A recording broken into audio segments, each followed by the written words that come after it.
في بداية سبعينيات القرن الماضي كان المغرب يغلي فوق صفيح ساخن.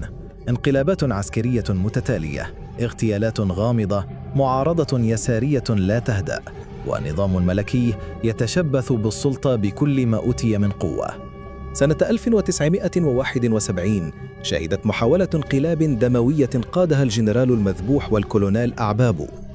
وفي العام الموالي اهتزت البلاد على وقع انقلاب الطائرة الذي كاد يودي بحياة الملك الحسن الثاني. كان البلد يترنح بين الخوف والانتظار، لكن ما لم يكن أحد يتوقعه هو أن الخطر هذه المرة لن يأتي من داخل الثكنات، بل من جماعات يسارية مسلحة قررت أن تحول المعركة من ساحات السياسة إلى ساحات النار والرصاص. إنها سنة 1973، السنة التي دوى فيها اسم بلدة صغيرة في جبال الأطلس المتوسط، مولاي بوعزة. من هنا انطلقت شرارة انتفاضة مسلحة أراد أصحابها إسقاط الملكية وإعلان الجمهورية في يوم لم يختر اعتباطاً، 3 مارس، ذكرى اعتلاء الحسن الثاني العرش. لم يكن الأمر مجرد مغاملة طائشة، بل كان نتاج سنوات من الاحتقان والدماء والمؤامرات.